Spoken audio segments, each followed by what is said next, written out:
अस्सलामु अलैकुम व रहमतुल्लाहि व बरकातुहू। अल्हम्दुलिल्लाहिल्लज़ी मन्ना अलैना फिल बिदायति बिल हिदायह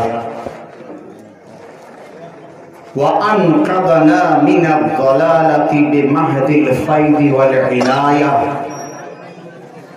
वस्सलातु वस्सलामु अला सय्यिदिना मुहम्मद अल्लज़ी हुवल विक़ायतु मिनल ग़वाया व अला आलिहि व अस्हाबिहि ज़ाविर रिवायति वद्दिराया सलातु व सलामन ला गायत लहुमा व ला निहाया। अम्मा बअद फ़क़द क़ाल अल्लाहु तआला फ़ी कलामिहिल मजीद बिस्मिल्लाहिर्रहमानिर्रहीम व रफ़अना लका ज़िक्रक सदक़ल्लाहुल अलिय्युल अज़ीम व सदक़ा रसूलुहुन नबिय्युल अमीनुल मकीनुल मतीनुल करीम बअदहु फ़िश्शान हबीबिहिल करीम इन्नल्लाहा व मलाइकतहु युसल्लूना अलन नबी या अय्युहल्लज़ीना आमनू सल्लू अलैहि व सल्लिमू तस्लीमा। अल्लाहुम्मा सय्यदना मौलाना मुहम्मद व अला आले सय्यदना मौलाना मुहम्मद सल्लल्लाहु तआला अलैहि वसल्लम।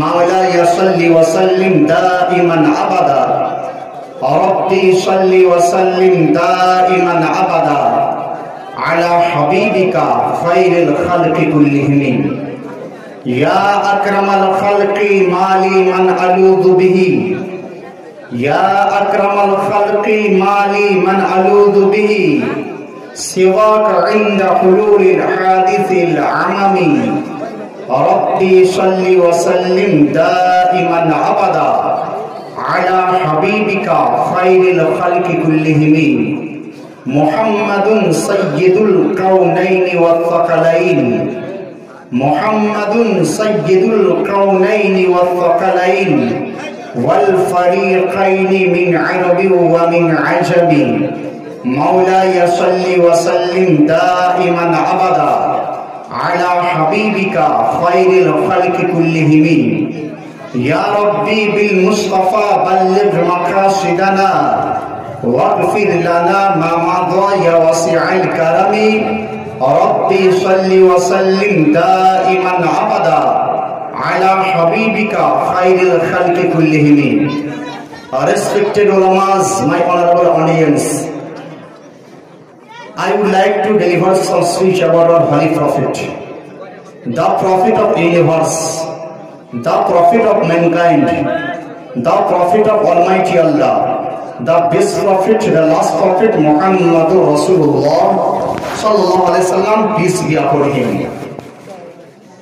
শ্রদ্ধেয় আজকের জলসার মনোনীত সভাপতি মহাশয়, আমন্ত্রিত ওলামায়ে কেরাম, সম্মুখে উপবিষ্ট রসুল প্রেমিক শ্রোতা মণ্ডলী, সর্বপ্রথম প্রশংসা মহান রব্বুল আলামিনের জন্য, যিনি তার হাবিবকে পাঠিয়ে আমাদের উপর অশেষ করুণা করেছেন।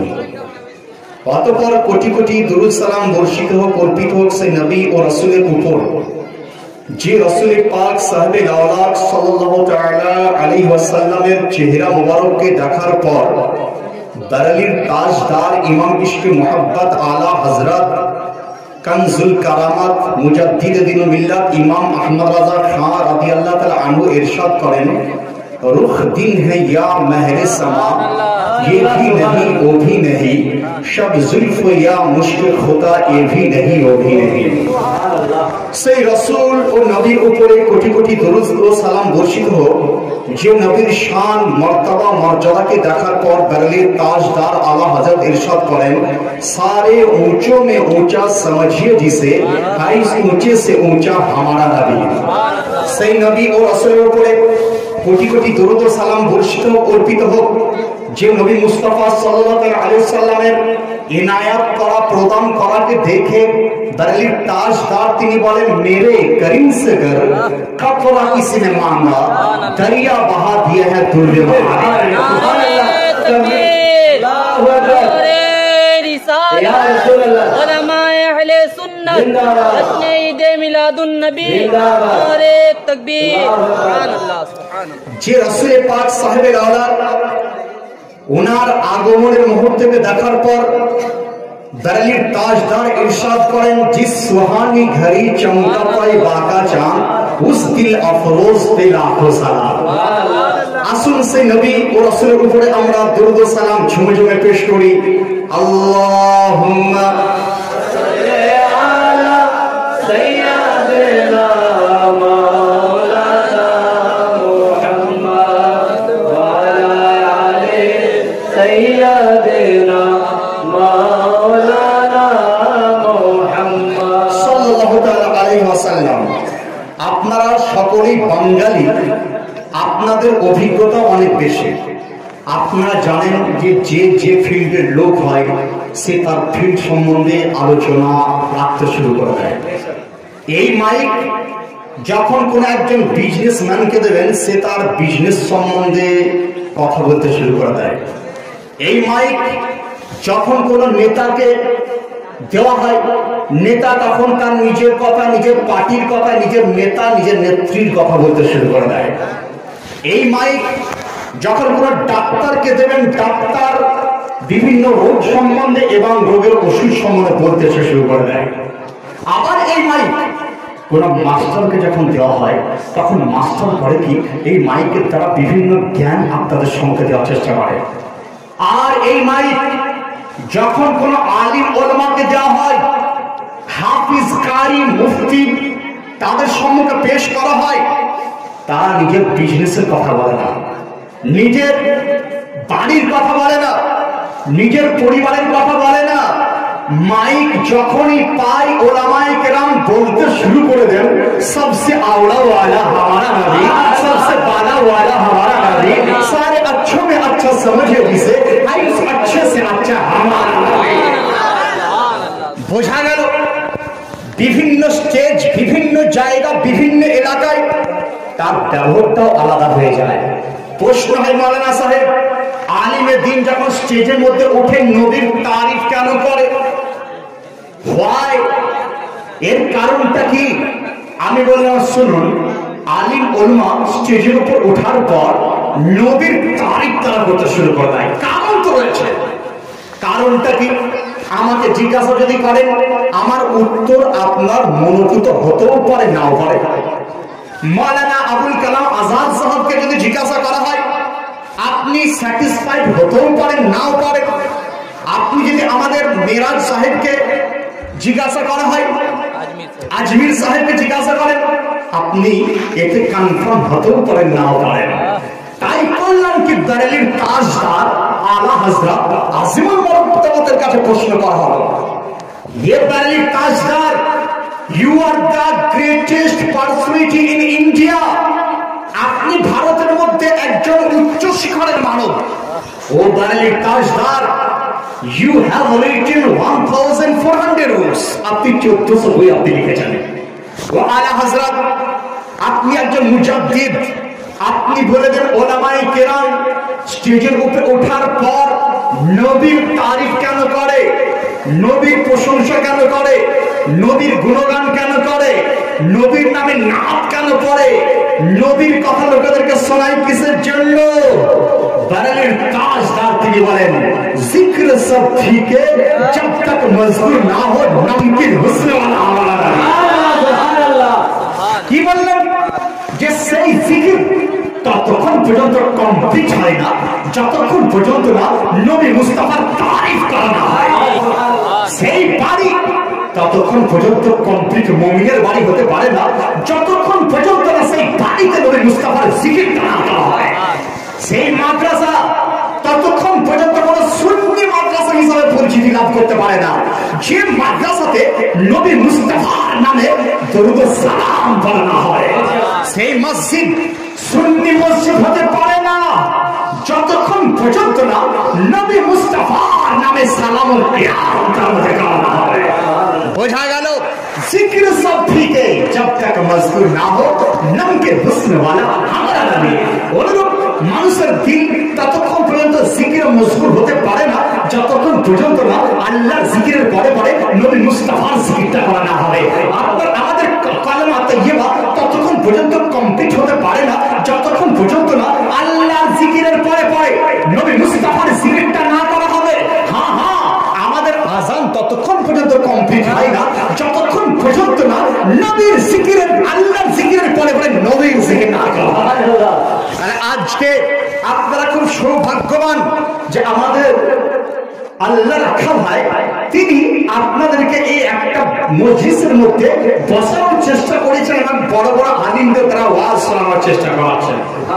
প্রশ্ন হতে পারে, মাওলানা সাহেব আপনারা তো বললেন যে আলিম যখন স্টেজে ওঠে নবীর তারিফ করে, আলিম স্টেজে উঠে নবীর তারিফ এই জন্য করে যে স্টেজে উঠে ততক্ষণ পর্যন্ত কমপ্লিট হয় না, বক্তৃতা সমাপ্ত হয় না যতক্ষণ পর্যন্ত না নবী মুস্তাফার তারিফ করা না হবে।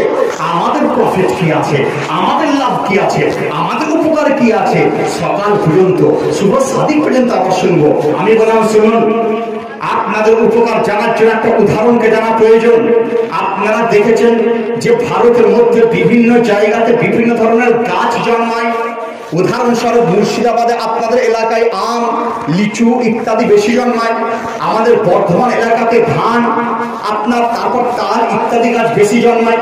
আপনি চলে যান কাশ্মীর, কাশ্মীর এলাকাতে যেখানে কাশ্মীরি আপেলের চাষ, সেই কাশ্মীরি আপেল যদি আপনার মুর্শিদাবাদে নিয়ে এসে চাষ করেন তো এখানে আপনার উপযুক্ত আপেল এখানে হবে না, কারণ তার জন্য মাটি উপযুক্ত হওয়া প্রয়োজন রয়েছে। আপনি যদি বলেন মাওলানা সাহেব এখানে আমি বিভিন্ন ধরনের বড় বড় নাশপাতি বড় বড় লেবু চাষ করতে চাই, আমি বললাম ইম্পসিবল, কারণ মাটি সুটেবল নয়, মাটি সুটেবল প্রয়োজন রয়েছে। এরপরে একটু আপনাকে ঘুরিয়ে দিই যে প্রত্যেক গাছ একটা মাটি চাই এবং তার পরিমাণ বৃষ্টি চাই এবং সে পরিমাণ তাপ চাই যার দ্বারা তার পরিপূর্ণতা লাভ করে যায়। দার্জিলিং এলাকায় লেবু চাষ হয় এই কারণে, লেবু গাছ ঠান্ডাতে ভালো হয়, পানিও তার মধ্যে আপনার অতিরিক্ত পরিমাণ লাগে ইত্যাদি ইত্যাদি। বোঝা গেল গাছ জন্মানোর জন্য সেই এলাকায় ভালো হয় যেখানে উপযুক্ত পরিবেশটা পেয়ে যায়। উপযুক্ত পরিবেশ যদি না থাকে সঠিকভাবে হয় না। যেমন একটা গাছের উপযুক্ত পরিবেশের প্রয়োজন, তেমনই একজন নবীর জন্য মিলাদুন নবীর প্রয়োজন হয়।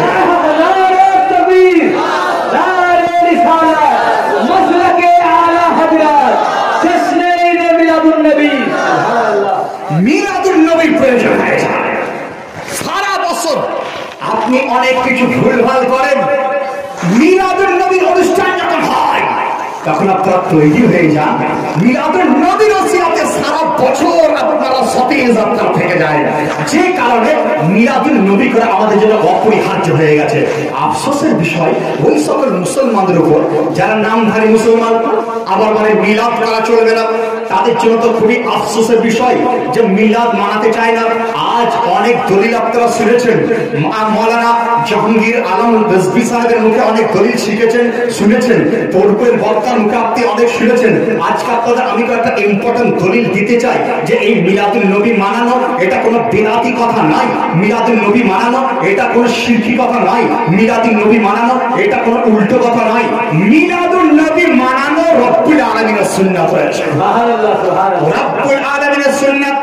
আপনি বলেন মাওলানা সাহেব দলিল দিয়ে দেন, সূরা ইউনূস আয়াত নম্বর 58 আল্লাহ রাব্বুল আলামিন ইরশাদ করেন, কুল বিফাদলিল্লাহি ওয়া বিরহমাতিহি ফাবিযালিকা ফালইফরাহু।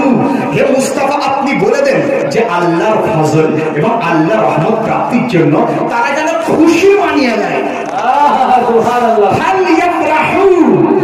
এই খুশি মানানোর মধ্যে ইয়াফরাহুর মধ্যে ঈদে মিলাদুন নবী বলা হয়েছে, ইয়াফরাহুর মধ্যে ঝান্ডা তোলার কথা রয়েছে, ইয়াফরাহুর মধ্যে সিন্নি বন্টন করার কথা রয়েছে, আর ইয়াফরাহুর মধ্যে রাত জাগরণ করে মিলাদে মুস্তাফার শোনানোর কথা বোঝা গেল। মিলাদ মানানোর কথা কোনো বেদাতি নয়, স্বয়ং রব্বুল আলামিনের সুন্নাত, রব্বুল আলামিনের অর্ডার। রব্বুল আলামিন তিনি ইরশাদ করেন সূরা দোহা, এর মধ্যে রব্বুল আলামিন তিনি বলেন ওয়া আম্মা বিনিআমাতি রাব্বিকা ফাহাদ্দিস, রবের নিয়ামত প্রাপ্তির জন্য তোমরা খুশি পালন করে নাও, খুশি মানিয়ে নাও। তাহলে কোরআন শরীফের দলিল আপনারা পেলেন, হাদিস শরীফের মধ্যে বহু কিতাব, মুস্তাদরাক, হাকিম, তার মধ্যে বিদায়া নিহায়া, এর মধ্যে আপনার দালাইলুন নবুওয়া, মুআহাবুল লাদুনিয়া ইত্যাদি কিতাবের মধ্যে বিদ্যমান। রাসূল পাকের সামনে 30,000 সাহাবী তারা মিলাদ মানিয়েছিলেন। সুবহানাল্লাহ, সুবহানাল্লাহ, 30,000 সাহাবী। একজন সাহাবী উঠে দাঁড়িয়ে বলেন, যার নাম হযরত আব্বাস, তিনি বলছেন ইয়া রাসূলুল্লাহ ইয়া হাবিবাল্লাহ উরিদ আন আমতাদাহা, আমি চাই আপনার জিকির করতে, আপনার নাম করতে, আপনার প্রশংসা করতে। তা আমার মুস্তাফা মানা করেননি। যদি মিলাদ করা মানা হতো তো বলতে যে এটা বেদাতি কাজ, এটা করো না। আমার মুস্তাফা তিনি দোয়া দিচ্ছেন এবং বলছেন জিন্দেগিতে তোমার কোনোদিন কোনো দাঁতের অসুখ হবে না, ফাঁকা কোনোদিন হবে না, এইভাবে ইরশাদ করছেন। বোঝা গেল মিলাদুন নবী পালন করার অর্ডার দিলেন। হযরত আব্বাস তিনি মেম্বারে দাঁড়িয়ে বললেন মিলাদ মানাচ্ছেন, কি হলো? তিনি বলছেন ইয়া রাসূলুল্লাহ লাম্মা উলিদতা আশরাকাতিল আরদ, ইয়া রাসূলুল্লাহ যখন আপনি জন্ম নিয়েছিলেন, দুনিয়াতে এসেছিলেন, আশরাকাতিল আরদ, সারা বিশ্ব আলোকিত হয়ে গেছিল। সুবহানাল্লাহ। আর এই কথা দলিল তাজদার তিনি বলেন চমক তুঝসে পাতে হ্যাঁ সব পানে वाले, মেরা দিল হি চমকা দে চমকানে वाले। তো সমস্ত দুনিয়া আলোকিত হয়ে গেছে। লাম্মা উলিদতা, যখন আপনি জন্মগ্রহণ করেছিলেন। বোঝা গেল সাহাবীর দলিল। সাহাবী বলছেন যে রাসূল পাকের মিলাদ মানানো আমাদের সুন্নাত। এরপর আপনাকে আরো কিছু দলিলের দিকে নিয়ে যায়। দেখুন আমি তো বুঝি যে মিলাদুন নবীর ওয়াজ করতে গেলে 2-3টে পয়েন্ট যদি আলোচনা হয়ে যায় আপনাদের মিলাদ শোনা সার্থক হয়ে যায়। প্রথম তাখলিক, রাসূল পাকের সৃষ্টি সম্বন্ধে। দ্বিতীয় মিলাদা, রাসূল পাকের আগমন সম্বন্ধে। তৃতীয় বিইসা, রাসূল পাক সাহেবের আলাকে নবুয়তের এলান সম্বন্ধে। এই 3টে পয়েন্ট যদি আপনার ক্লিয়ার হয়ে যায় তাহলে মিলাদুন নবী আপনার শোনা ক্লিয়ার হয়ে যায়। একটু সহজ ভাষায় বোঝানোর চেষ্টা করি। তাখলিক, রাসূল পাকের সৃষ্টি। আমরা জানি আমাদের সমাজে 2 ধরনের লোক থাকে। এক ধরনের লোক যাদেরকে জেনারেল এডুকেটেড আপনারা বলেন, যারা ABCD EF JH IJK এরকম পড়া লোক, তাদেরকে আপনারা বলেন দে আর জেনারেল এডুকেটেড, তারা সাধারণ জ্ঞানপ্রাপ্ত, ইলমপ্রাপ্ত। আর এক প্রকার ব্যক্তি যারা আলিফ বা তা তা পড়নে वाला, তাদেরকে আলিম বলা হয়, মৌলভী বলা হয়, মুফতি বলা হয়, মুহাক্কিক, মুহাদ্দিস, মুহাজ্জিদ, মুজাদ্দিদ ইত্যাদি ইত্যাদি বলা হয়। তাহলে 2 প্রকার লোক আমাদের সমাজের মধ্যে। এক প্রকার হচ্ছে জেনারেল এডুকেটেড অর্থাৎ দুনিয়াবি আলিম, আর একটা হচ্ছে দ্বীনি আলিম। এরপর তাখলিকের ব্যাপারে দুনিয়া সৃষ্টির পূর্বে কি অবস্থা ছিল একটু আমরা জানার চেষ্টা করি। আমরা ABCD যারা পড়ে তাদেরকে জিজ্ঞাসা করলাম, আচ্ছা বলুন আপনাদের লিডার কারা, আপনাদের নেতা কারা? তারা বলে আমাদের নেতার নাম নিউটন, আমাদের নেতার নাম আইনস্টাইন, আমাদের নেতার নাম গ্যালিলিও, আমাদের নেতার নাম আপনার আর্কিমিডিস, আমাদের নেতার নাম প্লুটো ইত্যাদি ইত্যাদি নাম তারা বলে দিল। আমার আচ্ছা প্লুটো কাম হিয়ার, মাইকাস come here, Galileo come here, চলে এলো। আসার পর আমি জিজ্ঞাসা করলাম please tell me about the first creation, দুনিয়া সৃষ্টির পূর্বের অবস্থা বর্ণনা করো। তখন তারা বলল শোনো, পৃথিবী যখন সৃষ্টি হয়নি তখন একটা ডট ছিল, দেয়ার ওয়াজ এ ডট। ডটকে আপনারা অবশ্যই চিনেন, আজকাল যারা আপনার অ্যান্ড্রয়েড মোবাইল ব্যবহার করে তারা জানে www ডট, যাকে আপনারা বিন্দু বলেন, ফোঁটা বলেন। তো বিজ্ঞান বললে ডট ছিল। ডটটা কোথায় ছিল বললেন সেটা আমরা বলতে পারবো না। ওই ডট অ্যাবাউট দিস ডট, ওই ডট সম্বন্ধে ধারণা নাই, কিন্তু একটা ডট ছিল। পৃথিবী যখন সৃষ্টি হয়নি তখন একটা বলের আকারে, ডটের আকারে ছিল। তারপর হলো কি বলে ওই ডটটা ফেটে যে এমন বিস্ফোরণ ঘটলো, ওই ডট থেকে পৃথিবীর সৃষ্টি হয়ে গেল, ওই ডট থেকে বুধের সৃষ্টি হয়ে গেল, ওই ডট থেকে বৃহস্পতির সৃষ্টি হয়ে গেল, ওই ডট থেকে মঙ্গলের সৃষ্টি, ওই ডট থেকে ইউরেনাসের সৃষ্টি, ওই ডটের থেকে নেপচুনের সৃষ্টি, সমস্ত কিছু সৃষ্টি হয়ে গেল। আমি বললাম ঠিক আছে এটা তোমাদের রায়। বলে হ্যাঁ এরপর যারা শিখ ধর্মগ্রন্থের শিখ ধর্মের লোক তাদেরকে বললাম, is it possible there was a dot before creation this earth? পৃথিবী সৃষ্টির পূর্বে কি ডট ছিল? তারা বলে হ্যাঁ হ্যাঁ এটা সম্ভব, ইট ইজ পসিবল। কিছু হিন্দু ধর্মের লোককে জিজ্ঞাসা করলাম, there was a dot before creation this earth? দুনিয়া সৃষ্টির পূর্বে কি ডট ছিল? তারা বলে হ্যাঁ পসিবল, পসিবিলিটি রয়েছে, ছিল। যখন সবাই ছিল ছিল বললো, আবার জিজ্ঞাসা করলাম গ্যালিলিওকে, আইনস্টাইনকে, নিউটনকে, হে নিউটন বলে দাও ওই ডটটা পেয়েছিল, ডটের পরিচয় কি? ডটের পরিচয়টা বলে দাও, আইডেন্টিফিকেশন করে দাও। তারা বলবে যে ওই ঝুট আবার দিস ডট, ওই ডট সম্বন্ধে আমাদের আগ্রহ নাই, জানা নাই, কোনো তথ্য আমাদের কাছে নাই, আমরা জানি না। আমি বললাম তোমাদের নলেজ ক্লোজ? বলে ইয়েস, আমাদের নলেজ এখানেই শেষ, জ্ঞান নাই। এরপর আমি চলে এলাম মৌলানা আবুল কালাম আজাদ সাহেবের কাছে। হাজরা, আপনি তো মাদ্রাসায় পড়ান, নবকান্তপুর মাদ্রাসাতে আপনার প্রধান শিক্ষকের দায়িত্ব আপনি রয়েছেন। আচ্ছা আপনি বলুন, আজকে বিশ্বের লোকেরা যারা জেনারেল এডুকেটেড তারা বলে পৃথিবী সৃষ্টির পূর্বে একটা ডট ছিল, বিন্দু ছিল, বল ছিল। আপনার দায়িত্ব কি? আপনাদের বক্তব্য কি? আজ নবকান্তপুর এলাকার লোক গভীর রাত্রে, শেষ রাত্রিতে বক্তব্য শুনছেন। রাসূল পাকের ক্রিয়েশন সম্বন্ধে যদি জানতে পেরে যান, তাহলে আমি জানবো যে বর্ধমান থেকে আমার আশা সার্থক হয়ে গেছে। আপনাদেরকে বোঝানোর দায়িত্ব আমার। तो আমি বললাম अब्दुल कलाम आजाद साहब, मौलाना साहब, हजरत जी आप बोल दे, आप फरमा दीजिए दुनिया तैयार होने से पहले क्या थी, कौन सी चीज थी, कौन জিনিসটা ছিল? তো আবুল কালাম আজাদ সাহেব তিনি বলেছেন হ্যাঁ হ্যাঁ এই প্রশ্নটা আজ থেকে 1400 বছর পূর্বে আমার মুস্তাফা তিনি হযরতে জিবরাইল আলাইহিস সালামকে জিজ্ঞাসা করেছিলেন, where our holy prophet asked the holy angel, জিবরাইল আলাইহিস সালামকে জিজ্ঞাসা করলেন, ও জিবরাইল please tell me about your age. হে জিবরাইল তুমি বলে দাও তোমার বয়স কত, কাম উমর, তোমার বয়স কত, তোমার বয়সটা আমাকে বলে দাও। তো জিবরাইল আলাইহিস সালাম তিনি বলেন ইয়া রাসূলুল্লাহ ইয়া হাবিবাল্লাহ লা আদরি, I don't know about my age, আমার বয়স সম্বন্ধে আমি জানি না, আমার বয়স সম্বন্ধে জানা নাই।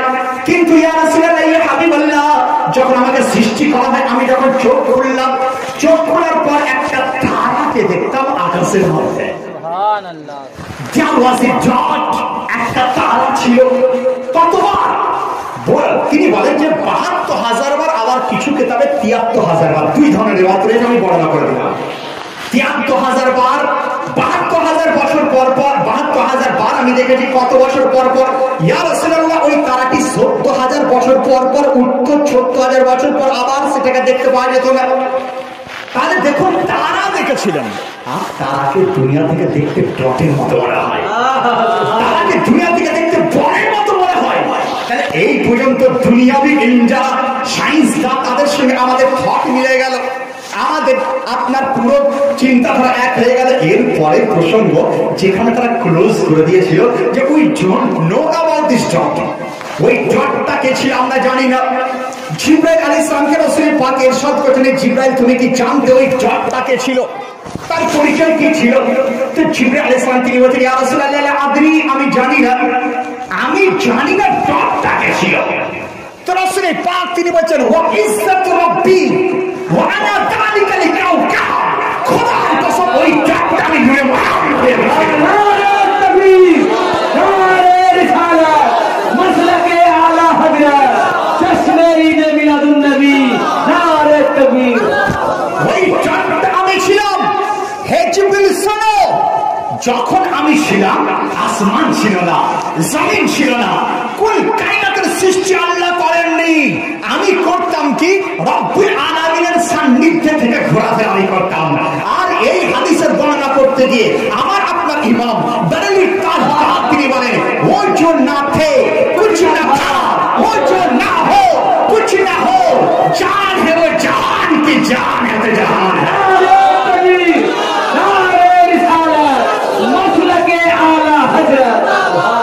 তাহলে আপনারা বুঝতে পারলেন ক্রিয়েশন সম্বন্ধে সর্বপ্রথম ক্রিয়েশন আমার মুস্তাফার নূর, রাসূল পাকের নূরকে সৃষ্টি করা হয়েছে। আবার এর সাপোর্টেড হাদিস হযরত জাবির রাদিয়াল্লাহু তাআলা আনহু রাসূল পাকের দরবারে একদিন ইরশাদ করেছেন ইয়া রাসূলুল্লাহ ইয়া হাবিবাল্লাহ please tell me about the first creation.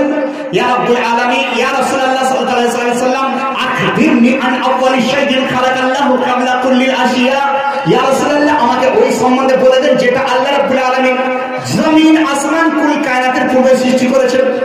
তো রাসূল পাক তিনি ইরশাদ করেছেন যে আউয়াল মা খালাকাল্লাহু নূরি, হে জামিল সালাম, সর্বপ্রথম রব্বুল আলামিন তোমার নবীর নূরকে তিনি সৃষ্টি করেছেন, আমার নূরকে তিনি সৃষ্টি করেছেন। বোঝা গেল রাসূল পাকের নূর সর্বপ্রথম সৃষ্টি হয়েছে। এরপরে আপনাদেরকে খুব স্টেপ জাম্প করে করে আপনাদের কিছু শোনানোর চেষ্টা করি। আর একবার ভক্তি করে দরুদ পেশ করুন। আল্লাহুম্মা সাল্লি আলা সাইয়্যিদিনা মাওলানা মুহাম্মদ ওয়া আলা আলি সাইয়্যিদিনা মাওলানা মুহাম্মদ সাল্লু আলা মুহাম্মাদিন সাল্লু আলা মুহাম্মদ হরদম ज़बान से निकालो पाक नबी मुहम्मद, हरदम ज़बान से निकालो शफीअना मुहम्मद সাল্লাল্লাহু আলাইহি ওয়াসাল্লাম। তাহলে ক্লিয়ার হলো মিলাদ মানানো কোনো বেদাতি নয়, রব্বুল আলামিনের সুন্নতি কথা। কোরআন বলে ওয়াইদ আখাযনা মিনান নাবিয়্যিনা মিসাকাহুম, আমি যখন আরশে আজিমের সমস্ত নবীদের কাছ থেকে মিসাক নিচ্ছিলাম, ওয়াদা নিচ্ছিলাম। কার ওয়াদা? কিসের ওয়াদা? নবী মুস্তাফা দুনিয়াতে আসবেন, রাসূল পাককে সকলে মানবে কিনা তার ওয়াদা তিনি করেছিলেন। সুবহানাল্লাহ। আদম আলাইহিস সালাম হাজির হয়ে গেলেন। আদম আলাইহিস সালাম তিনি বলেছেন ইয়া রাব্বুল আলামিন, আমি ওয়াদা করছি আমি আমার উম্মতদের পড়াবো আমার কালেমা, আর আমি নিজে পড়বো নবী মুস্তাফার কালেমা। সুবহানাল্লাহ। হযরত মুসা কালিমুল্লাহ চলে এলেন, তিনি বলেন ইয়া রাব্বুল আলামিন, আমি ওয়াদা করছি আমার উম্মতদের পড়াবো আমার কালেমা, আমি নিজে পড়বো মুস্তাফার কালেমা। হযরত ইব্রাহিম খলিলুল্লাহ তিনি বলেন যে আমি আমার উম্মতীদের আমার কালেমা আমি নিজে পড়বো মুস্তাফার কালেমা। এরপরে হযরত ঈসা আলাইহিস সালামের বাণী, ঈসা আলাইহিস সালাম তিনি চলে এলেন, তিনি বলেন কালেমাও পড়বো ইয়া আল্লাহ। তার সঙ্গে সঙ্গে যেভাবে উম্মতি মুহাম্মাদিরা মিলাদ পালন করে সেভাবে মিলাদটাও পালন করবে। দলিল নিয়ে যান ইনজিল বারনাবাস চ্যাপ্টার 46, ইনজিল বারনাবাসের 46 নম্বর চ্যাপ্টারতে ইংরেজি ভাষায় লিখিত হযরত ঈসা আলাইহিস সালাম মিলাদ মানাবেন। কিভাবে মিলাদ মানাচ্ছিলেন? আজকের দিনে যেমন একজন বক্তা ওয়াজ করে আর আপনারা শ্রোতা যেভাবে শুনতে থাকেন, ঈসা আলাইহিস সালাম নিজের উম্মতিদেরকে অর্থাৎ শ্রোতাদেরকে রাসূলুল্লাহ তারিখ তিনি শোনাচ্ছিলেন। সুবহানাল্লাহ। কি তারিখ শোনালেন? আমরা ওঠার পরই যেমন রাসূলুল্লাহ তারিখ করি, ঈসা আলাইহিস সালাম তারিখ করছেন, প্রশংসা করছেন। কার? শেষ নবী তারিখ করছেন, যেটা ইনজিল বারনাবাস নেটে সার্চ করে আপনি পেয়ে যাবেন। তাতে তিনি বলেছেন যে ঈসা আলাইহিস সালাম যেটা বলেছেন উম্মতিদেরকে, ইংলিশ এভাবে লেখা যে he was the minister slip to him and when he shall be grown up he shall take her from his hand। তিনি বলেছেন শোনো শোনো, নবী মুস্তাফা কার নাম? নবী মুস্তাফা কার নাম? যে নবী মুস্তাফা সবার শেষে আসবেন। কিন্তু শোনো, আসমানের চাঁদ তার ঘুমের সময় তার খেলনা স্বরূপ খেলনার মতো ব্যবহার করবে। আমি প্রশ্ন করলাম খেলনার মতো কি ব্যবহার করেছিলেন? হাদিসের অনেক কিতাবের মধ্যে বর্ণিত খাসাইসুল কুবরা হযরত হালিমা রাদিয়াল্লাহু আনহা তিনি বলেন যে মুস্তাফা যখন আমার বাড়িতে থাকতেন পূর্ণিমা রাত্রি দোলনাতে দুলতেন, আমরা দেখতাম যে আসমানের চাঁদ ডান দিক বাম দিক করতে শুরু করেছে, স্পিডলি আস্তে যেতে শুরু করেছে, আস্তে যেতে শুরু করেছে। আমি আশ্চর্য হয়ে যেতাম যে আসমানের চাঁদ এত তাড়াতাড়ি কেন যেতে আসতে শুরু করেছে। হঠাৎ আমার চোখ চলে যেত মুস্তাফার দোলনার দিকে, আমি দেখতাম মুস্তাফার দোলনা যখন ডান দিকে যাচ্ছে আসমানের চাঁদ ডান দিকে ঝুঁকে পড়ছে, মুস্তাফার দোলনা যখন বাম দিকে যাচ্ছে আসমানের চাঁদ বাম দিকে ঝুঁকে যাচ্ছে। আর হযরত আব্বাসও তিনি বলছেন ইয়া রাসূলুল্লাহ ইয়া হাবিবাল্লাহ, আপনি যেন চাঁদের সঙ্গে খেলা করতে শুরু করে দিয়েছেন। আর এই হাদিসের তরজমা আবার আমাদের ইমাম বারেলির তাজদারি করে দিচ্ছেন। आला हज़रत তিনি বলেন चांद झुक जाता है जिधर उंगली उठाते महद में क्या ही चलता था इशारों पर खिलौना होगा। अल्लाहु अकबर, अल्लाहु अकबर, या रसूल अल्लाह, तो चांद मुस्तफार गोलाम বিখ্যাত যে সাহাবী হযরত জাবির রাদিয়াল্লাহু আনহু তিনি বলেছেন, ইয়া রাসূলুল্লাহ, ইয়া হাবিবাল্লাহ, আপনি যখন আমার কোলে মাথা দিয়ে শুয়েছিলেন আমি আপনার চেহারাকে দেখছিলাম, আসমানের চাঁদকে দেখছিলাম। আপনার চেহারা দেখলাম, আসমানের চাঁদ দেখলাম। হে জাবির, রিজন তুমি কি পেলে, কি রেজাল্ট? तो हजरत जाबिर তিনি বলে, या रसूल अल्लाह, या हबीब अल्लाह, चांद से तशबीह देना ये क्या इंसाफ है? चांद में तो दाग है, आपका चेहरा साफ है। या रसूल अल्लाह, চাঁদের সঙ্গে বর্ণনা দেওয়া তো যায় না, চাঁদের মধ্যে দাগ রয়েছে, আপনার চেহারা সাফ রয়েছে। আর এই হাদিসের তরজমা মুল্লা আলী কারি রহমাতুল্লাহ আলাইহি তিনি বোঝাচ্ছেন। মুল্লা আলী কারি তিনি হানাফি মাযহাবের একজন বিখ্যাত আলিমের নাম মুল্লা আলী কারি রহমাতুল্লাহ আলাইহি। তো তিনি বলেন, হ্যাঁ হ্যাঁ, হযরত জাবির সঠিক কথা বলেছিলেন, সঠিক বলেছিলেন। কারণ আসমানের চাঁদ মানুষের অন্তরকে পরিষ্কার করতে পারে না, মদিনার চাঁদ মানুষের অন্তরকে পরিষ্কার করে দেয়। আসমানের চাঁদ বাড়ির উপরের মধ্যে পড়ে, মদিনার চাঁদ মানুষের ঘরের মধ্যে প্রবেশ করে যায়। আসমানের চাঁদ কবরে পৌঁছাতে পারে না, মদিনার চাঁদ কবরের মধ্যে পৌঁছে যায়। মুল্লা আলী কারি তিনি বলেন, শোনো শোনো, আসমানের চাঁদটা কি? আসমানের চাঁদ তো আমার নবীর গোলাম। নবী যখন ইশারা করে দেন, আসমানের চাঁদ এদিক ওদিক করতে শুরু করে দেয়। নবীর ইশারায় আসমানের চাঁদ এদিক ওদিক করতে শুরু হয়ে যায়। বারেলির তাজদার কত সুন্দর নাতের মতো লিখে দিচ্ছেন। নাত তো অনেকের মুখে শুনেন, এক কলি দু কলি আমার মুখে শুনেন। আর তিনি বলছেন, बंदा मिलने को करीब हजरत कादिर गया, बंदा मिलने को करीब हजरत कादिर गया, लम्हाए बातिन में गुम जलवाए जाहिर गया।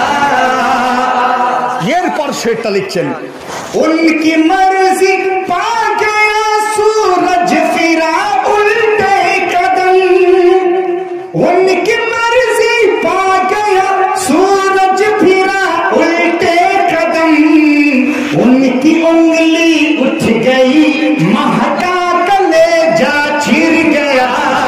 नारे तकबीर, नारे रिसालत, मसलके आला हजरत, जिसने ईद मिलादुन नबी।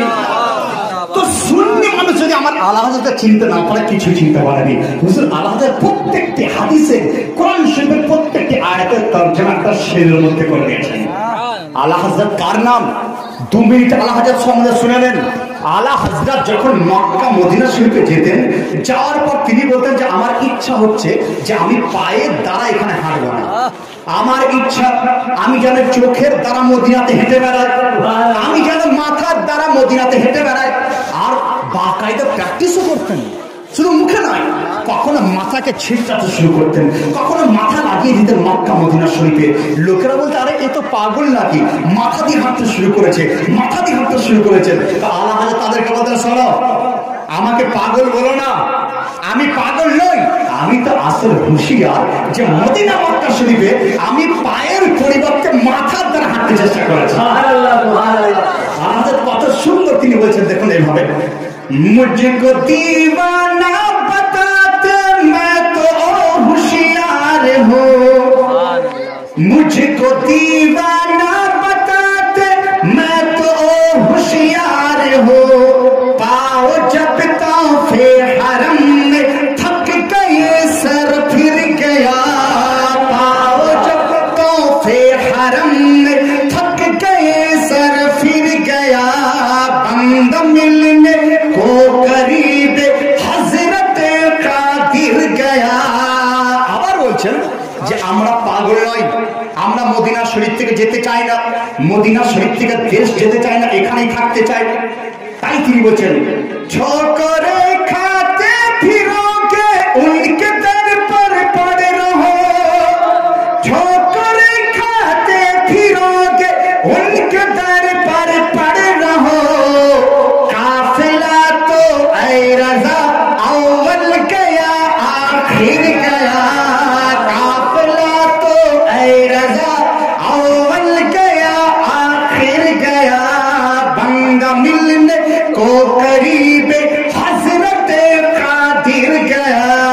अल्लाहुम्मा सल्ले अला सय्यदिना मौलाना मुहम्मद। وعلى آل سيدنا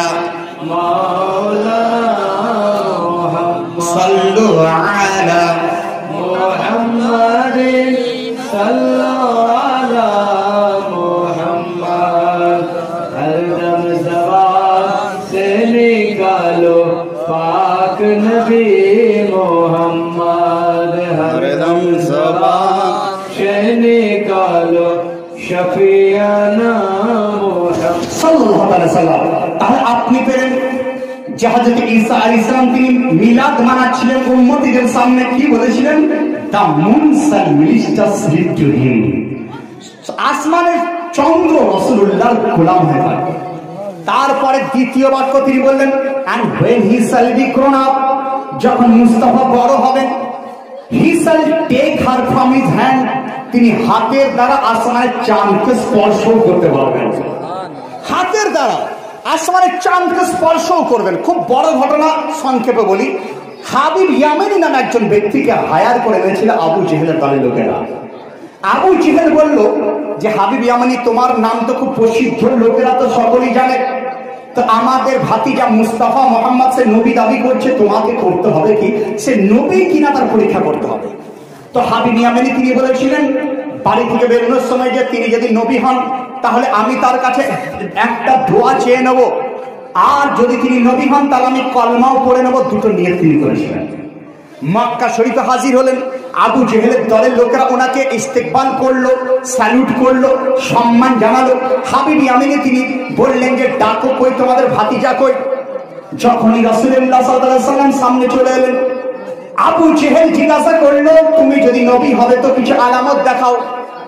তো রাসূল পাক হাবিব ইয়ামানির মুখের দিকে তাকে হাসতে শুরু করেছেন আর বলে, হে হাবিব ইয়ামানি, এইভাবে ইরশাদ করছে, দেখতে চাও? আঙ্গুলের ইশারা করে দিলেন, চাঁদ দ্বিখণ্ডিত হয়ে গেছিল। যখনই দ্বিখণ্ডিত হয়ে যাও, হাবিব ইয়ামানি কালমা পড়ে নিলেন, লা ইলাহা ইল্লাল্লাহ মুহাম্মাদুর রাসূলুল্লাহ সাল্লাল্লাহু আলাইহি ওয়াসাল্লাম। লোকের আশ্চর্য হয়ে গেল যে যাকে নিয়ে এলাম ওনাকে ধরা খাওয়ানোর জন্য, ওনাকে নবী দাবি করছে, যাতে দাবি না করে তার জন্য সেই কালমা পড়ে নিল। হাবিব ইয়ামানি তিনি বললেন, ইয়া রাসূলুল্লাহ, আমি সাক্ষ্য দিচ্ছি আপনি হচ্ছেন আল্লাহর নবী, আর আমি বাড়ি থেকে যখন বের হয়েছিলাম একটা নিয়ত করেছিলাম। নিয়তটা হচ্ছে এই যে যদি আপনি নবী হন তাহলে একটা দোয়া আমি করিয়ে নেবো, যে দোয়াটা আপনি করবেন এবং আমার দোয়া কবুল হয়ে যাবে।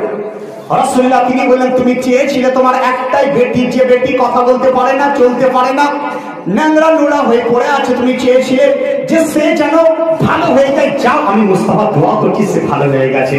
তা হাবিব ইয়ামানি দেখছেন যে বাড়িতে পৌঁছানোর পূর্বেই সেই বেটি আব্বা বলে ডাকতে শুরু করে দিয়েছে, যে কারণে আপনার হযরত ঈসা আলাইহিস সালাম তিনি বলেছিলেন, when he shall be grown up he shall take her from his hand।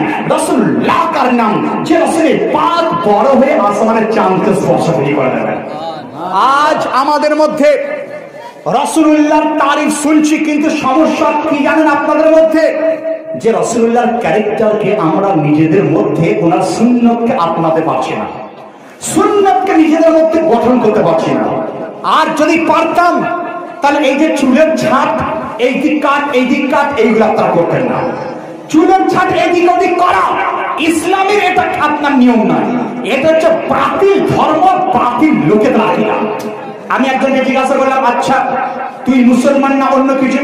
সে এইভাবে বলছো, আমি মুসলমান। আল্লাহ চুলের ছাট এমন পেলি কোথায়? বলে একজন ক্রিকেটারকে দেখেছি, ফুটবলারকে দেখেছি, একজন আপনার ফিল্ম অ্যাক্টরকে দেখেছি। আমি বললাম, যে ফিল্ম অ্যাক্টর নিজের ছেলেকে মানুষ করতে পারে না, যে ফিল্ম অ্যাক্টর নিজের টাকা রোজগার করার পরও তার ছেলে স্মাগলার, তার ছেলে চোর করে সাব্যস্ত, সে তোর ক্যারেক্টার কি করে হতে পারে? সে তোর ক্যারেক্টার কি করে হতে পারে? আমাকে প্রশ্ন করা হলো, মাওলানা স্যার তাহলে একটা ক্যারেক্টার আমাদেরকে দিয়ে দেন, please give us a character, we follow him and success our life. একটা ক্যারেক্টার দিয়ে দেন যাকে মানার পর আমরা জিন্দেগিতে সাকসেসফুল হয়ে যাব। আমি বললাম, একটাই ক্যারেক্টার। কোরআনকে জিজ্ঞাসা করা হয়, কোরআন please give us a character, হে কোরআন তুমি আমাদেরকে ক্যারেক্টার বলে দাও, যার ক্যারেক্টারকে মানার পর আমরা দুনিয়া কবর আখিরাতে সাকসেসফুল হয়ে যাব। তো কোরআন ইরশাদ করে দেয়, লাকাদ কানা লাকুম ফি রাসূলিল্লাহি উসওয়াতুন হাসানাহ, that character of holy prophet is the ideal model for you. নবী মুস্তাফার ক্যারেক্টার তোমাদের জন্য যথেষ্ট মডেল, তোমাদের জন্য রয়েছে। সুবহানাল্লাহ। আশ্চর্যের বিষয়, মুসলমান ঘরের ছেলে রাসূলুল্লাহ সাল্লাল্লাহু আলাইহি ওয়াসাল্লামকে চিনতে পারলেন না, কিন্তু জানেন অনেক বিধর্মী রাসূলুল্লাহর ক্যারেক্টারকে পড়ার পর তারা ইসলাম গ্রহণ করতে শুরু করে দিয়েছে। নবী মুস্তাফার জিন্দেগি পড়ার পর, ওনার আখলাক চরিত্রকে দেখার পর তারা ইসলাম গ্রহণ করে দিয়েছে। এই ধরনের একজন বিখ্যাত সায়েন্টিস্ট তিনি বলেন, নবী মুস্তাফার একটা ক্যারেক্টার দেখার পর আমি ইসলামকে কবুল করে নিয়েছিলাম। কোন ক্যারেক্টার? বলে দেখো, আজকের দিনে মানুষের নিয়ম এটাই, এক চর মারলে দু চর খেতে হয়, ইট মারলে পাটকেল খেতে হয়, গালি দিলে গালি শুনতে হয়, আজকে মানুষের নিয়ম। বলে আচ্ছা, তাহলে নবী মুস্তাফার ক্যারেক্টার কি দেখলে? বলে নবী মুস্তাফার ক্যারেক্টারের মধ্যে দেখেছি যে নবী মুস্তাফাকে মারার জন্য নাউজুবিল্লাহ মাআল্লাহ রাস্তাতে গর্ত খুলে রেখে দিত, যে সকল লোকেরা রাসূলুল্লাহর চলার পথে কাঁটা বিছিয়ে রেখে দিত, যে সকল লোকেরা তায়েফের ময়দানে পাথর আঘাত করেছিল আমার মুস্তাফাকে, যে সকল লোকেরা অস্ত্র নিয়ে রাসূলুল্লাহকে খুঁজে বেড়াতো, সেই মুস্তাফা যখন মক্কা শরীফ ফাতাহ করলেন, যখন মক্কা শরীফ জয় করলেন, আচ্ছা আপনি বলুন, আপনি আমাকে অত্যাচার করেছেন, নবকান্তপুরের লোকেরা কিছু লোক ধরুন আমাকে গালিগালাজ করেছে, মারপিট করেছে, আমার উপর অত্যাচার করেছে, তা আমি যখনই এই এলাকাতে চেয়ারে বসবো, বসার পর আগে ওই লোকগুলোকে আমি ডেকে বলবো যে বলো তোমরা অত্যাচার করছো কেন, কারণটা কি? এইভাবে প্রশ্ন আমরা করি। আমার মুস্তাফা যখন মক্কা শরীফ ফাতাহ করলেন, জয়লাভ করার পর যখন সিংহাসনে বসলেন, মক্কার সর্দারের সিংহাসনে বসলেন, মক্কার যখন আপনার গভর্নর হলেন, রাসূল পাক যখনই গভর্নর হয় তখন ওই লোকেরা যারা কাঁটা বিছিয়েছিল তারা ভাবলো যে মুস্তাফা প্রথমেই আমাদেরকে ডেকে কচু কাটা করে দেবেন। যারা মুস্তাফার রাস্তায় গর্ত কেটে রেখেছিল তারা ভাবলো মুস্তাফা আজকে আমাদেরকে ছুরিতে চড়াবেন। যারা রাসূল পাককে দেখে ইট পাথর নিক্ষেপ করেছিল তারা ভাবলো মুস্তাফা হয়তো আজকে আমাদেরকে গলায় ফাঁসির কাঠে ঝোলাবেন। এইভাবে সকলে বিভিন্ন মন্তব্য করছে, ভয়েতে শিখ হয়ে যাচ্ছে। আমার মুস্তাফার ক্যারেক্টার যেটা দেখার পর বহু মানুষ ইসলাম গ্রহণ করেছে।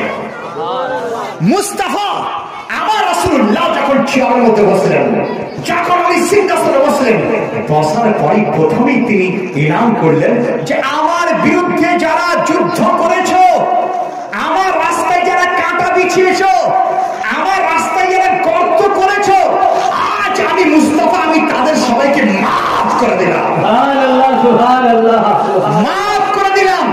এই একটা ক্যারেক্টার দেখার পর বড় বড় বৈজ্ঞানিক তারা বলেছে we cannot find out any other character like মুহাম্মদ রাসূলুল্লাহ সাল্লাল্লাহু আলাইহি ওয়াসাল্লাম। নবী মুস্তাফার মতো দ্বিতীয় কোনো ক্যারেক্টার আমরা চোখে দেখিনি। সুবহানাল্লাহ। খুবই ইম্পর্টেন্ট কথা আপনাদের বলে দিই, মাইকেল হার্ট বলে একজন বৈজ্ঞানিক, একজন দার্শনিক, 1932 সালের কথা, তিনি একটা বই লিখেছিলেন the 100 influence person in world history. যা 100 জন বিশ্ববিখ্যাত মনীষীর নাম, এইভাবে একটা বই তিনি লিখেছিলেন। বইটা লেখার প্রেক্ষাপট, কারণ, সূচনা বা পূর্বের ইতিহাস এটাই যে যখন প্রথম বিশ্বযুদ্ধে কয়েক লক্ষ মানুষ মারা গিয়েছিল, মারা যাওয়ার সময় সকলে চাইছিল যে আমাদের একটা ক্যারেক্টার, যার ক্যারেক্টারকে দেখার পর মানুষরা যুদ্ধকে ভুলে যাবে, যার ক্যারেক্টার পড়ার পর মানুষ ভ্রাতৃত্ব বোধ গড়ে তুলবে, যার ক্যারেক্টারকে দেখার পর শত্রুকেও গলাতে মিলিয়ে নেবে। এই ধরনের ক্যারেক্টারের দরকার। মাইকেল হার্ট বলল আমি পারবো, আমি 100 জনের ক্যারেক্টার আমার বইয়ের মধ্যে রাখবো। তো মাইকেল হার্ট লিখতে শুরু করলো।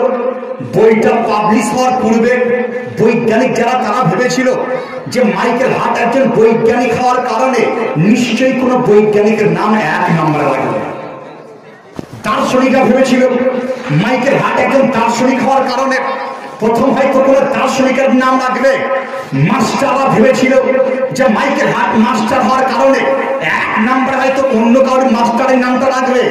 কিন্তু যখন বই বের হচ্ছে সকালে মাথায় হাত পড়ে গেল, কারণ কোন দার্শনিকের নাম ছিল না, কোন বৈজ্ঞানিকের নাম ছিল না, কোন মাস্টারের নাম ছিল না।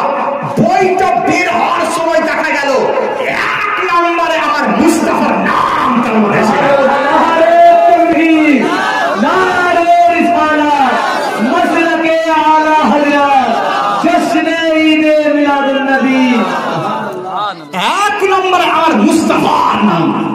প্রশ্ন করা হলো, হে Michael Hart, why you choose the name of Muhammad firstly? নবী মুস্তাফার নামটা প্রথমে রাখার কারণ কি? নবী মুস্তাফার নামটা এক নম্বরে রেখেছে কিসের জন্য? মাইকেল হাত তিনি বলছেন আমি যতগুলো ক্যারেক্টার নিয়ে এসেছি অন্য ক্যারেক্টারের মধ্যে ভুল দেখেছি, ঠিকও দেখেছি। ভুল রয়েছে, ঠিক রয়েছে। কারোর 80% ঠিক, 20% ভুল, কারোর 90% ঠিক, 10% ভুল, কারোর 70% ঠিক, 30% ভুল, এইভাবে দেখেছি। কিন্তু নবী মুস্তাফা নবী মুহাম্মাদের ক্যারেক্টারের মধ্যে কোনো ভুল আমি দেখতে পাই না। আর ভুল পাবে কি করে? উনার ক্যারেক্টারকে যদি কেউ ভুল সন্দেহ করে তার ঈমান গায়েব হয়ে যায়। বারেলির তাজদার তিনি বলেছিলেন वो कमाल हुस्न हुजूर है कि गुमान नक़्श जहां नहीं। वो कमाल हुस्न हुजूर है कि गुमान नक़्श जहां नहीं। यही फूल खार से दूर है, यही शम्मा है कि धुआं नहीं। আলাদা কি বলছেন? ও কামাল হুসনে হুজুর হ্যায়। রাসূল পাকের চরিত্র এমনই মুকাম্মাল চরিত্র ছিল যে গুমান নকশে জাহা নেই, যার ক্যারেক্টারের মধ্যে ভুল হওয়া তো দূরের কথা, ভুলের সন্দেহও করা চলে না। সুবহানাল্লাহ। বেশক यही फूल खार से दूर है कि यही शम्मा है कि धुआं नहीं। रसूले पाक एमन फूल যে যার মধ্যে কোনো কাঁটা ছিল না, এমন শাম্মা, এমন মোমবাতি যে যার মধ্যে কোনো শিখা ছিল না। আবার বেরেলির তাজদার কত সুন্দর চারটি ভাষায় নাচ শরীফ লিখে দিলেন, সারা বিশ্ববাসীকে প্রমাণ করে দিলেন। আর যেখানে যেখানে আলা হযরতের নামে নাত মানকাবাত পড়া হয় সে সকল জায়গাতে এই সকল নাতগুলো পড়া হয়। বেরেলির তাজদার কত সুন্দর 4টি ভাষায় আরবি, ফার্সি, হিন্দি, উর্দু ভাষাতে লিখলেন। রাসূলের তারিফ তিনি করছেন। কি লিখলেন? लम याति नज़ीरुका फी नज़रिन, लम याति नज़ीरुका फी नज़रिन मिसले तो नशुद पैदा जाना। लम याति नज़ीरुका फी नज़रिन मिसले तो नशुद पैदा जाना। जग राजो को ताज तोरे सर सो है तुझको शहे तो सिरा जाना। আরবি, ফার্সি, হিন্দি, উর্দুতে বললেন, বাংলাতে আমি অর্থ করেছিলাম, আমি লিখেছিলাম সৃষ্টিতে নাই কেউ সবার সেরা, প্রিয় নবীর মতো নয় চাঁদ নয় কোন গ্রহ তারা, প্রিয় নবীর মতো। অর্থাৎ লম ইয়াতি নযীরুকা ইয়া রাসূলুল্লাহ, আপনার মতো কোন মানুষ আমাদের নজরে আসেনি। কারণ মিসলে তো না শুধু পায়দা জানা, কারণ আপনার মতো দ্বিতীয় আর কাউকে সৃষ্টি অবলারণ করেন। আমার মুস্তাফা তার সিফাত, আলা হযরত তিনি বলেছেন আমার মুস্তাফা চাঁদের সঙ্গে কথা বলতে পারতেন, সূর্যের সঙ্গে কথা বলতে পারতেন, সূর্যের সঙ্গে কথা বলতেন। তো এই নাতের মধ্যে আলা হযরত সেটা নকল করেছেন যে আলা হযরত কিভাবে সূর্যের সঙ্গে কথা বলতেন। এইভাবে তিনি বলছেন या शम्स नज़रती इला लैली चुबते बरसी अर्ज़े पकोड़े चुबते बरसी अर्ज़े पकोड़े तोरी जोतों की झल झल जग में रचे, तोरी जोतों की झल झल जग में रची मोरी शब्द ने न दिन हो ना जाना। याति नज़ीरों का फी नज़रे, लम याति नज़ीरों का फी नज़र मिसले तो नशुद पैदा जाना। হে সূর্য, তুমি আমার রাতকে দেখেছো, আমার রাতকে দেখেছো, আমার অন্ধকার কেন যাচ্ছে না? আল্লাহ তিনি বলছেন সূর্যের উদ্দেশ্যে, হে সূর্য আমার মনে অন্ধকার কেন মিটছে না, আমার রাত কেন সকাল কেন হচ্ছে না? যখন তুমি তাইবাতে যাবে, মদিনা শরীফে যাবে, আরজ বাকুনি তো রাসূলুল্লাহ দরবারে আমার তরফ থেকে আরজ করে দেবে, আমার তরফ থেকে আরজ করে দেবে। আর কি বলবে?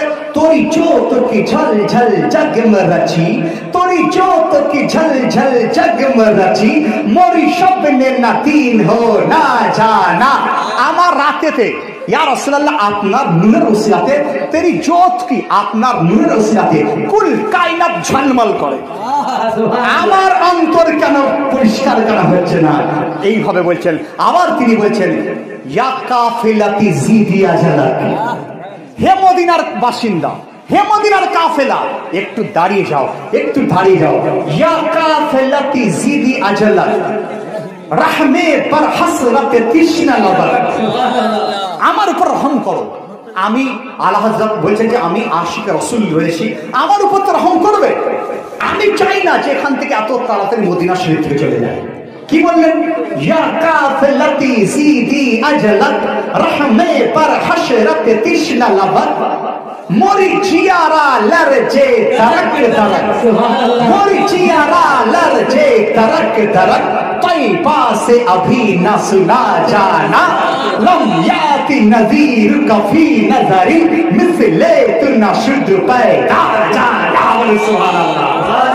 दुर्शिपन अल्लाहुम्मा सल्ली अला सय्यदिना मौलाना मुहम्मद वाला आले सय्यदिना मौलाना मुहम्मद, सल्लु अला मुहम्मदिन सल्लु अला मुहम्मद, हरदम ज़बान से निकालो पाक नबी मुहम्मद, हरदम ज़बान से निकालो शफीअना मुहम्मद সাল্লাল্লাহু আলাইহি ওয়াসাল্লাম। তাই সুন্নি মুসলমান রাসূল পাকের ক্যারেক্টার তারা আমাদের এটা বুঝতে পেরে গেলাম যে দুটো জিনিস কিন্তু আমাদের জন্য ইম্পর্টেন্ট।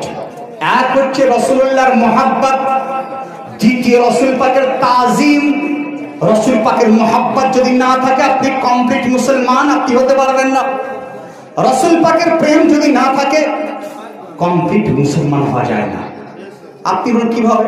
আমি 2 বছর মিশরে ছিলাম, বুঝলেন তো। মিশরে কিছু কিছু লোক এইভাবে প্রশ্ন করতে পারে, মৌলানা সাহেব যদি আমরা নামাজ পড়ি তো আমরা কি মুমিন হব না? আমি বললাম নামাজও পড়তে হবে, তার পূর্বে রাসূলুল্লাহর প্রেমও করতে হবে।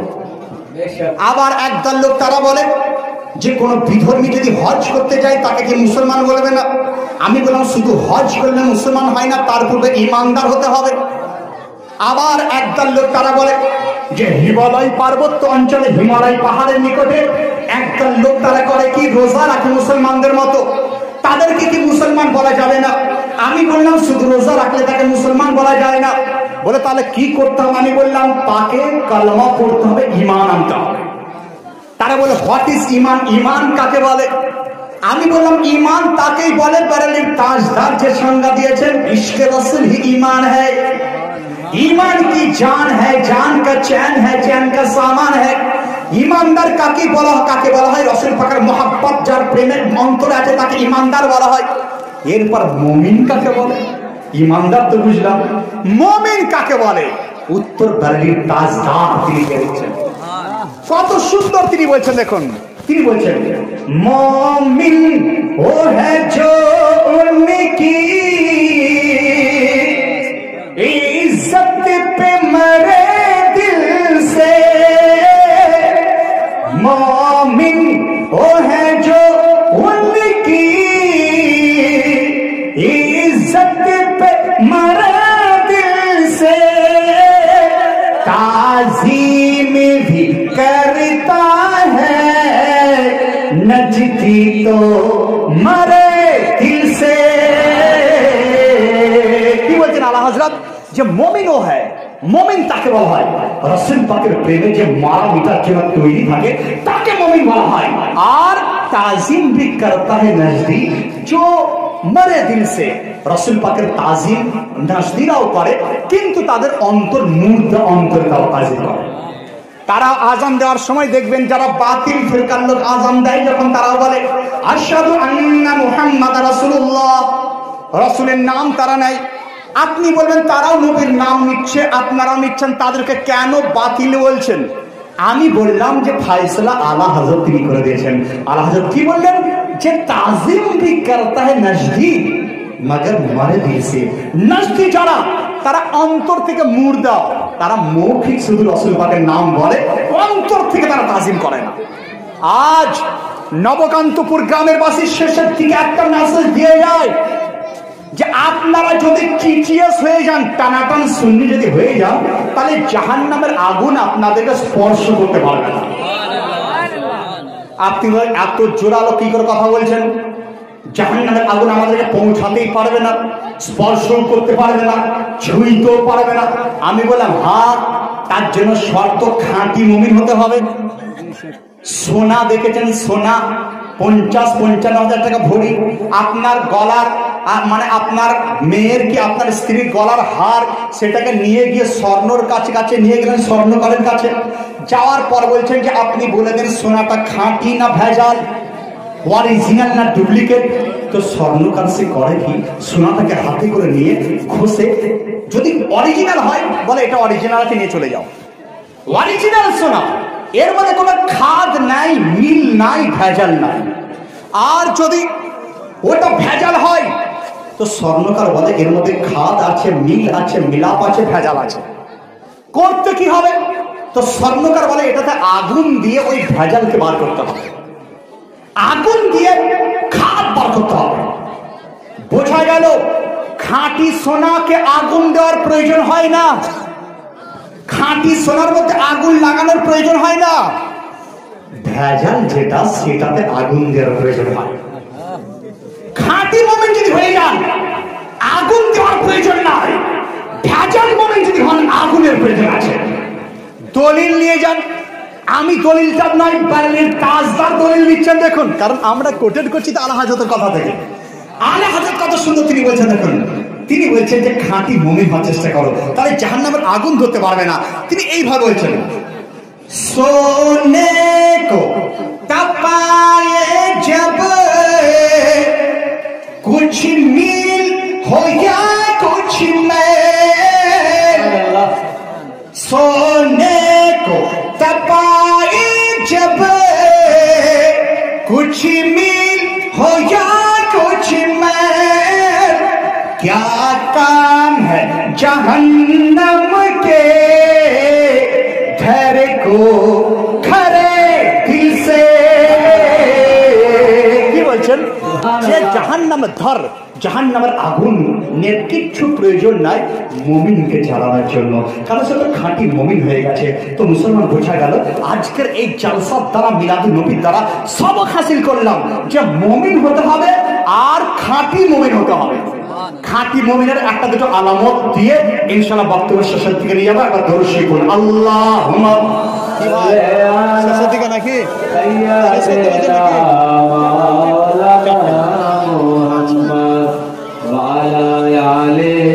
سيدنا مولانا صلوا على محمد صلوا على محمد हर दम ज़बान से करो पाक नबी मोहम्मद সাল্লাল্লাহু আলাইহি সাল্লাম।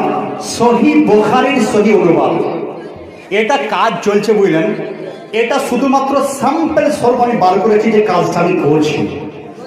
আর যেটা বেরোবে প্রথম খণ্ড খুব মোটা, প্রায় 800-র অধিক হাদিস তার মধ্যে থাকবে।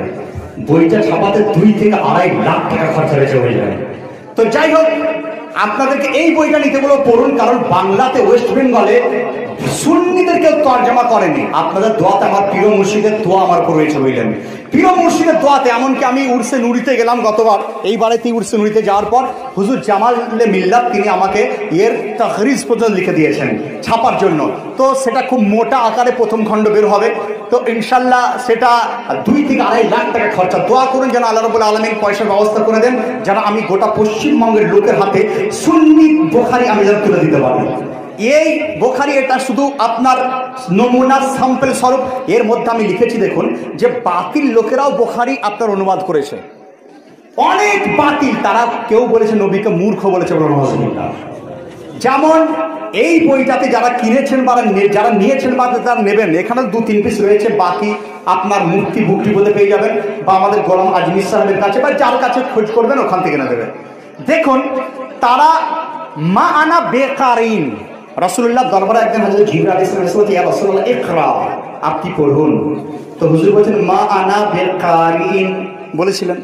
তার তরজমা তৌহিদ পাবলিকেশন বাংলা বুখারীতে করা হয়েছে, আমি তো পড়তে জানি না বলে নজরুল্লাহ, আমি পড়তে জানি না মানে করেছে। কে বলছে? তারা বলছে রাসূলুল্লাহ বললেন যে আমি পড়তে জানি না।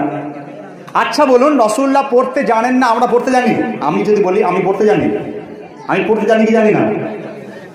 আমি পড়তে জানি আর আমার রাসূলের পাক পড়তে জানেন না, এই ধরনের আকীদা রাখা হচ্ছে আপনার শয়তানের আকীদা।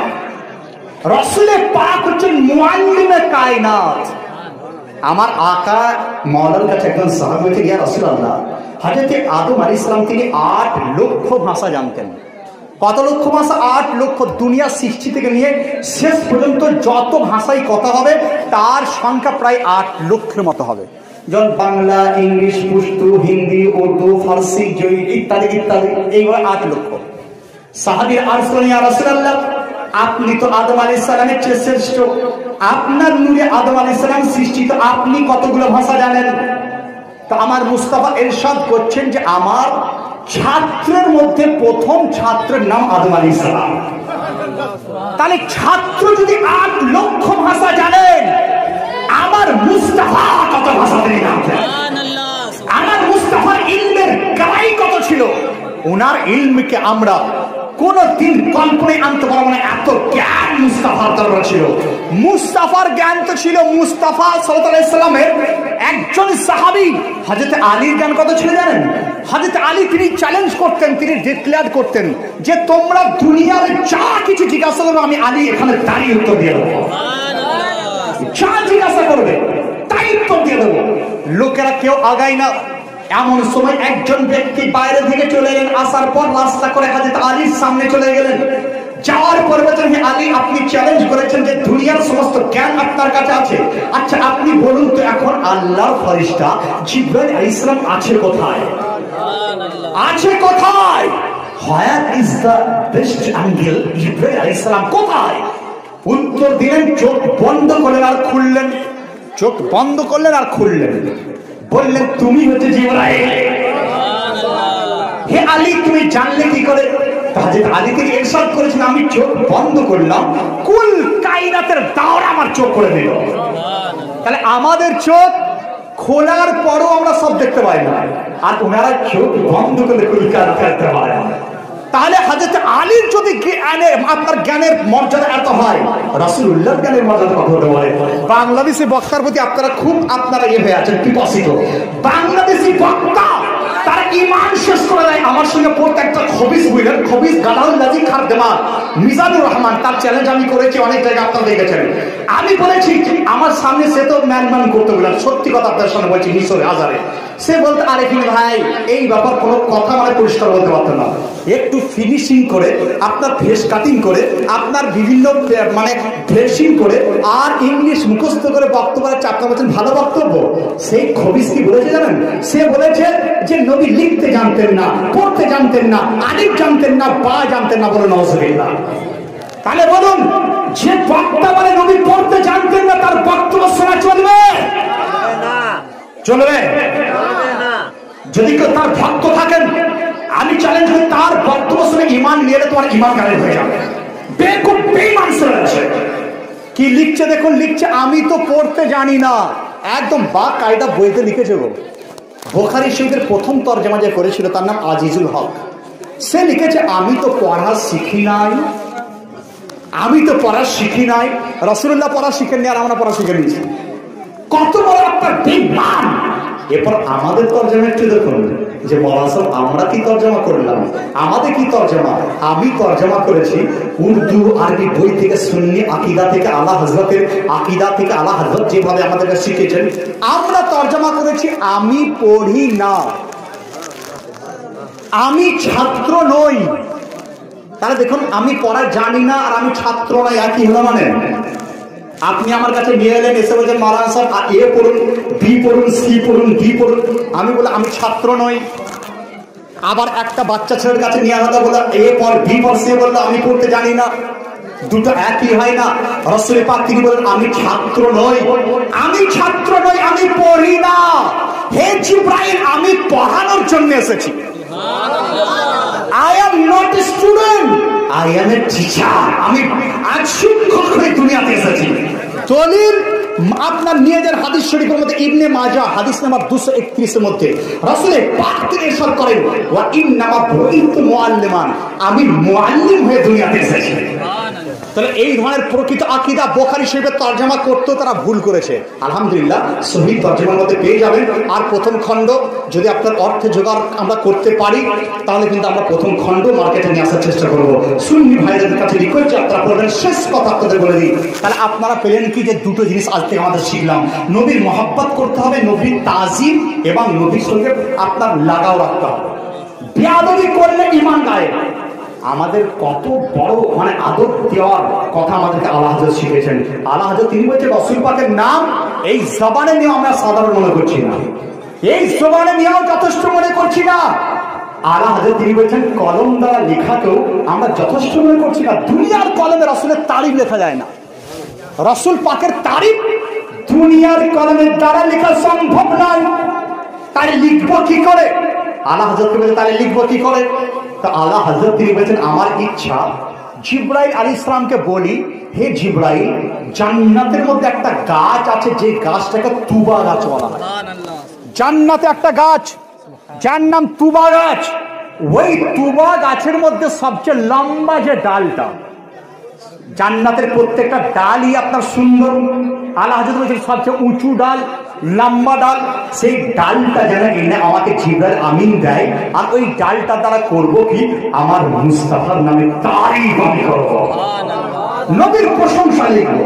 কত সুন্দর তিনি লিখছেন দেখুন, আমাদের আকীদা দিচ্ছেন আর সুন্নি জামাতকে ঈমানকে জাগ্রত করে দিচ্ছেন। কত সুন্দর তিনি লিখছেন তুবা মে जो सबसे ऊंची नाजुक सीधी निकली शान,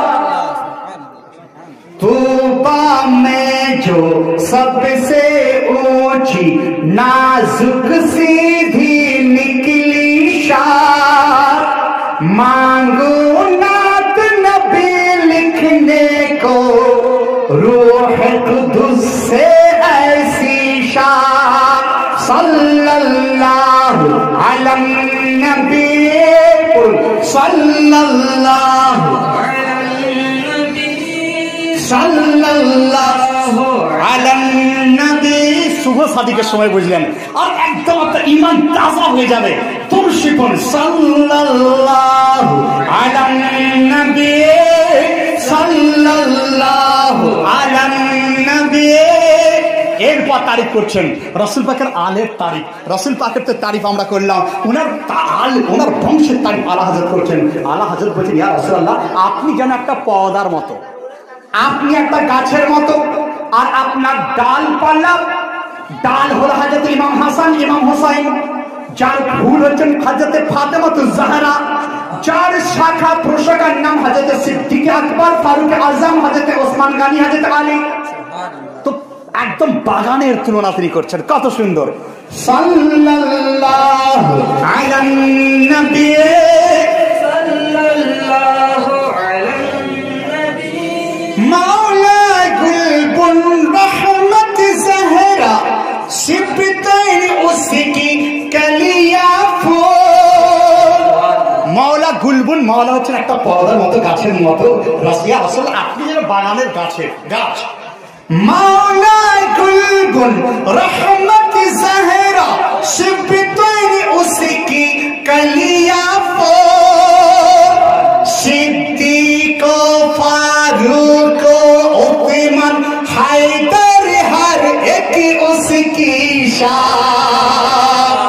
सिद्दीक फारूक उस्मान हैदर हर एक उसकी शान। तूबा में जो सबसे ऊंची नाजुक सीधी निकली शान। मांगू नात नबी लिखने को रूह कुदुस से ऐसी शान। सल्लल्लाहु अलैहि नबी सल्लल्लाहु अलैहि नबी सल्लल्लाहु अलैहि नबी सल्लल्लाहु अलैहि। আমরা পীরপন্থী মানুষ, পীর ওসিলা দিই। দাঁড়িয়ে আলা হযরত শিখিয়ে দিচ্ছেন যে তোমার পীর তোমার কাছে গাউসের মতো, তোমার পীর তোমার কাছে গাউসের মতো। পীরের দামান ধরো, পীরের নাম নাও, বেড়া পার হয়ে যাবে। তো আমার আলা হযরতের পীর মুর্শিদের নামটা শুনবেন, আলে আহমদ। আলে আহমদ মারহাবি রাহমাতুল্লাহ আলাইহি। তিনি এই নাতের শেষে, মানে খুব লম্বা নাত, শেষের দিকে একদম চলে আসি, টাইম শেষ হয়ে গেছে আমার। খালি শেষ রাত্রে সুবহ সাদিকের দরুদ পড়ানোর জন্য আর রাসূল পাকের একদম তারিফের জন্য এইটা আমি তুলে ধরেছি। তো আলে রাসূল পীরের তারিফ আলা হযরত কেমন করছে দেখুন। আজ যদি আমার আল্লাহ রাখা হয়, নিজের পীরের নাম নিচ্ছে, একদল লোক চলে যাচ্ছে যে পীরের নাম কেন হবে, অমুকের নাম কেন হবে। গোলাম আজমির সাহাব বা আমাদের আবুল কালাম আজাদ সাহাব যখন পীর মুর্শিদের নাম নেয়, একদল লোক বলছে এটা বেদাতি কাজ। আলা হযরত বলছেন বেদাতি নয়, এমনকি মরার সময়, ইন্তেকালের সময়ও তোমার পীরকে স্মরণ করো, পীর যদি ইয়াদে চলে আসে তোমার জন্য জান্নাতি তুমি হয়ে যেতে পারবে। কত সুন্দর তিনি বলছেন। দেখো ইন্তেকালের সময় কি বলতে হয়, তিনি বলছেন আলে আহমদ খুজ বিয়াদি। হে আলে আহমদ, পীর মুর্শিদ, আপনি আমার হাতকে ধরুন। আলে আহমদ খুজ বিয়াদি ইয়া সাইয়্যিদি হামজা কুন মাদাদি। সাইয়্যিদি হামজা আপনি মাদাদ করে দেন। হে আমার পীর মুর্শিদ, মাদাদ করুন। আপনারা বলুন আমাদেরকে মাদাদ আপনারা করে দেন, আমিন। আলে আহমদ খুজ বিয়াদি ইয়া সাইয়্যিদি হামজা কুন মাদাদি। वक्त खजाने उम्र रजा हो बरक हुदा से न आरिशा। तौबा में जो सबसे ऊंची नाजुक सीधी निकली शान। मांगू नात नबी लिखने को रूह कुदुस से ऐसी शान। অনেক কিছু বললাম আর সবই বাকি থেকে গেল, আয়াতের তরজমা এখনো করতে পারিনি। আমি করেছিলাম কোরআনুল মাজিদ থেকে রব্বুল আলামিন ইরশাদ করেন ওয়া রাফা'না লাকা যিকরা। হে মুস্তাফা, আপনার জিকিরকে, আপনার মানকে, আপনার শানকে আমি আল্লাহ বাড়িয়েছি। কত বাড়িয়েছেন? জালালউদ্দিন সিয়ুতী রাহমাতুল্লাহ তিনি বলেছেন যেখানে যেখানে আল্লাহর জিকির সেখানেই মুস্তাফার জিকির হয়ে যায়। রব্বুল আলামিন আমার বলার মধ্যে এবং আপনাদের শোনার মধ্যে ভুল ত্রুটিকে মাফ করুন। আপনাদের সাক্ষীকে আমি তওবা করছি। আস্তাগফিরুল্লাহল আযীম। আপনারা আমার সঙ্গে বলুন আস্তাগফিরুল্লাহ রব্বি মিন কুল্লি যামবি ওয়া আতুবু ইলাইহি ওয়া লা হাওলা ওয়া লা কুওয়াতা ইল্লা বিল্লাহিল আলিয়্যিল আযীম।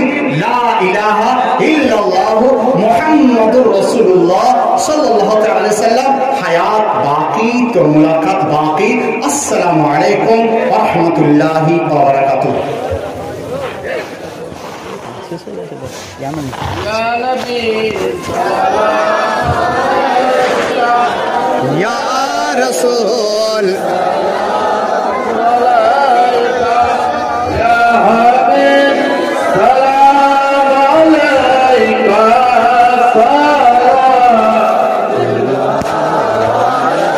Ya Rasulullah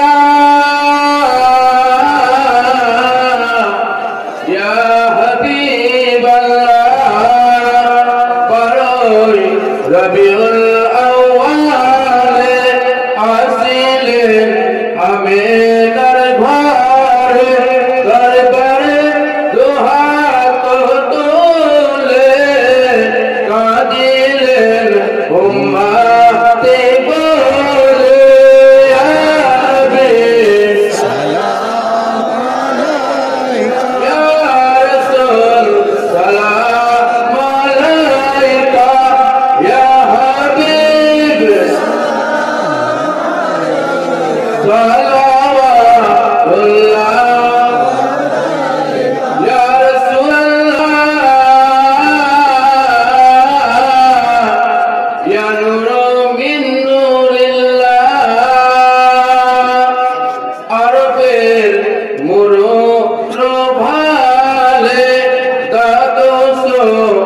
রবিউল আউয়ালে এসো গো করি সকলে সালাম নবীর হেলালে নবী সালাম আলাইকা ইয়া রাসূল সালাম আলাইকা ইয়া হাবিব সালাম আলাইকা সালাওয়াত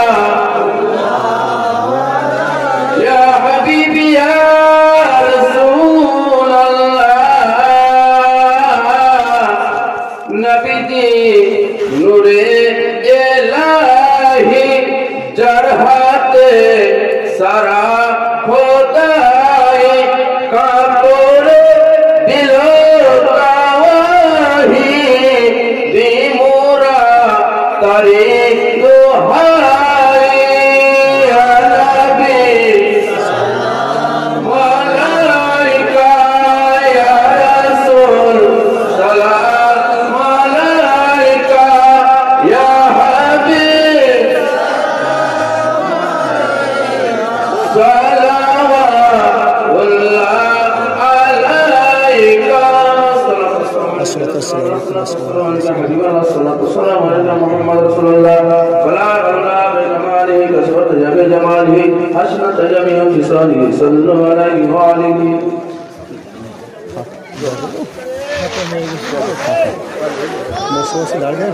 اللهم آمين اللهم صل وسلم على سيدنا رسولك محمد كما تحب أن ترضى أن تصلي عليه صلاة والسلام عليك يا رسول الله صلى الله عليه وسلم يا رب العالمين সুন্দর দিকে এতক্ষণ পর্যন্ত আমরা যা কিছু জানলাম শুনলাম বুঝলাম জানার মধ্যে শোনার মধ্যে বোঝার মধ্যে ভুল ত্রুটি হয়ে তাহলে তুমি মাফ করে দাও ইয়া রাব্বাল আলামিন বক্তাদের বক্তব্য রাখতে গিয়ে ভুল ত্রুটি হয়ে যায় তুমি মাফ করে দাও ইয়া রাব্বাল আলামিন এর সমস্ত সওয়াব আমাদের আকা আমাদের মাওলা আমাদের মালজা হুজুর আকরাম নূরে মুজাসসাম শফি মুআজ্জম নবী মুহাম্মদ রাসূলুল্লাহ সাল্লাল্লাহু তাআলা আলাইহি সাল্লামের পাক বারগাহে পেশ করে কবুল করে নাও ইয়া রাব্বাল আলামিন এর সমস্ত সওয়াব হুজুরের সমস্ত আসহাবে কিরাম এবং ওনার আজওয়াজে মুত্তাহারা দরবারে পেশ করে কবুল করো ইয়া রাব্বাল আলামিন খাস করে সমস্ত সওয়াব সমস্ত আম্বিয়া আলাইহিস সালামের দরবারে পেশ করে কবুল করো আম্বিয়া আলাইহিস সালামদের আজওয়াজে মুত্তাহারা এবং ওনাদের আসহাবে কিরামের দরবারে পেশ করে কবুল করো খাস করে হযরতের চাচা শহীদ আজম হযরত আমির হামজা রাদিয়াল্লাহু আনহু দরবারে পেশ করে কবুল করো ইয়া রাব্বাল আলামিন খাস করে হযরত আব্বাস রাদিয়াল্লাহু আনহু দরবারে সওয়াব পেশ করে কবুল করো ইয়া রাব্বাল আলামিন সমস্ত তাবেঈন তাবেঈনের দরবারে পেশ করে কবুল করো তাবেঈনদের সরদার হযরত সাইদ বিন মুসাবির দরবারে পেশ করে কবুল করো হযরত হাসান বসরি এর দরবারে পেশ করে কবুল করো ইয়া রাব্বাল আলামিন খাস করে ইমাম আযম আবু হানিফা রাহমাতুল্লাহ দরবারে পেশ করে কবুল করো ইয়া রাব্বাল আলামিন খাস করে আমাদের আকা আমাদের মাওলা হুজুর গাউসে সামদানি মাহবুব সুবহানী আব্দুল কাদের জিলানী রাদিয়াল্লাহু আনহু দরবারে পেশ করে কবুল করো ইয়া রাব্বাল আলামিন খাস করে সমস্ত সওয়াব হুজুর খাজা খাজগা খাজা মুঈনুদ্দিন চিশতি শানজলি রাহমাতুল্লাহ আলাইহি দরবারে পেশ করে কবুল করো ইয়া রাব্বাল আলামিন খাস করে সমস্ত সওয়াব মারহামা মুত্তাহার আউলিয়া কিরামের দরবারে পেশ করে কবুল করো হুজুর বান্দা নওয়াজ হুজুর মাকতুম সিন্নাত দরবারে পেশ করে কবুল করো ইয়া রাব্বাল আলামিন খাস করে সমস্ত সওয়াব হুজুর আলা হযরত আজিমুল মারতাবাত মুজাদ্দিদ মিল্লাতের পাক বারগাহে পেশ করে কবুল করো আলা হযরত আজিমুল মারতাবাতের ছোট বড় সাহেবজাদা হুজুর হুজ্জাতুল ইসলাম ছোট সাহেবজাদা সরকার হুজুর মুফতি আজমের দরবারে পেশ করে কবুল করো ইয়া রাব্বাল আলামিন দুনিয়ায় যত আউলিয়া কিরাম আছেন সমস্ত আউলিয়ার দরবারে পেশ করে কবুল করো ইনাদের সকলের ওসিলাতে যে উদ্দেশ্য আজকে মিলাদুন নবীর আয়োজন করা হয়েছে সেই মিলাদের উদ্দেশ্যকে তুমি পূরণ করে দাও ইয়া রাব্বাল আলামিন খাস করে আমার আল্লাহর ভাইয়ের আত্মীয় স্বজন পাড়া প্রতিবেশী আম্মা আব্বা দাদা দাদি নানা নানি শ্বশুর শাশুড়ির মধ্যে যারা গত হয়েছেন আল্লাহ তাদের কবরের মধ্যে সবকে পৌঁছে দাও তাদের কবরগুলোকে জান্নাতি বাগিচা তৈরি করে দাও ইয়া রাব্বাল আলামিন আমরা যারা আমিন আমিন করছি আমাদের আব্বাদের কবরগুলোকে জান্নাতি বাগিচা তৈরি করে দাও যাদের আম্মা চলে গেছেন তাদের আম্মাদের কবরগুলো জান্নাতি বাগিচা তৈরি করে দাও ইয়া রাব্বাল আলামিন যাদের আব্বা আম্মা জীবিত রয়েছেন তাদেরকে সুস্থ সবল রেখে দুনিয়াতে জীবিত হায়াতকে বাড়িয়ে দাও ইয়া রাব্বাল আলামিন খাস করে আমাদের মধ্যে যারা পেরেশানিতে আছে পেরেশানিকে দূর করে দাও ইয়া রাব্বাল আলামিন আমাদের মধ্যে যারা মুসিবত আছে মুসিবতকে দূর করে দাও ইয়া রাব্বাল আলামিন আমাদের মধ্যে যারা কর্জদার রয়েছে ইয়া রাব্বাল আলামিন আমাদের কর্জকে মিটিয়ে দিয়ে দাও ইয়া রাব্বাল আলামিন খাস করে আমাদের মধ্যে যারা বিভিন্ন রোগের মধ্যে ভুগছে আমাদের রোগকে মুক্ত করে দাও ইয়া রাব্বাল আলামিন আমাদের মধ্যে যারা গুনাহে কাবিরার মধ্যে লিপ্ত আছে আমাদের গুনাহে কাবিরা থেকে আমাদের হেফাজত করে দাও ইয়া রাব্বাল আলামিন মা বোনেরা তারাও শুনছেন অন্তরে যে যার নেক নিয়ত রেখেছেন নেক নিয়তকে কবুল করে নাও ইয়া রাব্বাল আলামিন আমাদের বাচ্চা আমাদের সন্তান সন্ততিদেরকে ইলমে দ্বীন দিন হাসিল করার তৌফিক দান করে দাও। ইয়া রাব্বুল আলামিন নবকান্তপুর মাদ্রাসার মধ্যে তারাক্কি করে দাও, কায়েদ থেকে মাদাদের রাস্তাকে খুলে দাও। ইয়া রাব্বুল আলামিন এই মাদ্রাসার ছাত্রদের ইলমে আমলের মধ্যে বরকত দিয়ে দাও, ওস্তাদের ইলমে আমলে বরকত দিয়ে দাও, রুজি রোজগার বরকত তুমি দিয়ে দাও। ইয়া রাব্বুল আলামিন এই গ্রামের মধ্যে রহমতের বারিশ বর্ষণ করো, রহমতের নজর বর্ষণ করো। ইয়া রাব্বুল আলামিন দূর দূরান্ত থেকে যেসব ভাইরা এসেছেন সেই সকল ভাইদের অন্তরকে পবিত্র করে দাও, অন্তর থেকে সমস্ত রকম বালা মুসিবতকে দূর করে দাও। ইয়া রাব্বুল আলামিন আমাদেরকে আশিক রাসূল বানিয়ে দাও, আমাদের দিলগুলোকে ইশকে মুস্তাফার মদিনা বানিয়ে দাও। ইয়া রাব্বুল আলামিন আমাদের অন্তরে শুধুমাত্র তোমার জিকির, তোমার ইবাদত এবং তোমার হাবিবের মহব্বত থেকে তৌফিক দান করে দাও। ইয়া রাব্বুল আলামিন খাস করে আমরা যারা আমিন আমিন করছি আমাদেরকে পাক্কা সাচ্চা আশিক রাসূল তৈরি করে দাও, মাসলাকে আলা হযরতের উপর চলা তৌফিক দান করে দাও। ইয়া রাব্বুল আলামিন আমরা গুনাহ করতে করতে আমাদের অন্তরগুলোকে কালো করে ফেলেছি। ইয়া রাব্বুল আলামিন এই মিলাদুন নবীর ওসিলাতে আমাদের সেই কালো জামকে তুমি ঘুচিয়ে দাও, আমাদের অন্তরকে পরিষ্কার তুমি করে দাও। ইয়া রাব্বুল আলামিন আমাদের চোখ, সেই চোখ দান করো, সেই চোখ যে চোখে তোমার ইবাদতে তোমার জন্য আমরা ক্রন্দন করব, আমাদের ভুল ভ্রান্তি যে তোমার কাছে মাফ চাইবো সেই ধরনের চোখ আমাদের দিয়ে দাও। ইয়া রাব্বুল আলামিন আমরা যেন সেই হাত আমাদের থাকে যে হাতের দ্বারা কোরআন শরীফ দল ছুঁতে পারবো এবং হাতের দ্বারা হালাল রুজি রোজগার করতে পারবো তত তৌফিক দান করে দাও। ইয়া রাব্বুল আলামিন আমাদেরকে সেই কান দান করে দাও যে কানের দ্বারা তোমার জিকির, তোমার হাবিবের জিকির আমরা শুনতে পারবো। ইয়া রাব্বুল আলামিন বালা মুসিবত পেরেশানি থেকে আমাদের অঙ্গ প্রত্যঙ্গগুলোকে হেফাজত করে দাও। দুনিয়ার বালা ইয়া রাব্বুল আলামিন করোনা ভাইরাস থেকে আমাদের হেফাজত করে দাও। দুনিয়ার মুসলমানদেরকে হেফাজত করো, মুসলমানদেরকে বিভিন্ন সমস্যা ফিতনা থেকে হেফাজত করো, মুসলমানদেরকে ফৌজে কবীর দিয়ে দাও। ইন্নাল্লাহা ওয়া মালাইকাতাহু ইউসাল্লুনা আলান নবী ইয়া আইয়ুহাল্লাযীনা আমানু সাল্লু আলাইহি ওয়া সাল্লিমু তাসলিমা।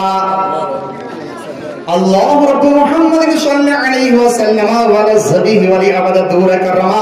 ইয়া রাব্বুল আলামিন আমাদের বাড়িগুলো থেকে ফিতনাকে দূর করে দাও, আমাদের বাড়িগুলোকে শয়তানের থেকে মুক্ত করে দাও, আমাদের বাড়িগুলো জিন্নাত খবিসের জ্বালাতন থেকে মুক্ত করে দাও। ইয়া রাব্বুল আলামিন আমাদের ঘরগুলোকে জান্নাতি বাগিচা তৈরি করে দাও, আমাদের ঘরগুলোর মধ্যে ইয়া রাব্বুল আলামিন তোমার হাবিবের পছন্দনীয় ঘর আমাদের ঘরগুলো তৈরি করে দাও।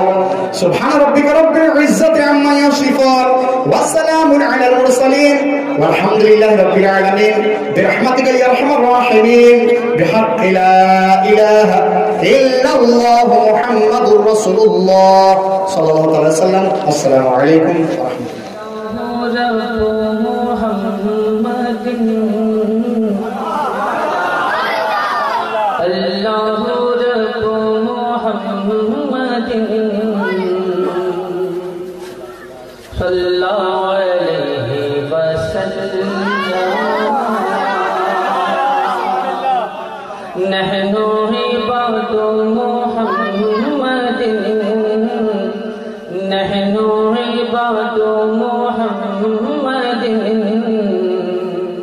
सल्लल्लाहु अलैहि वसल्लम।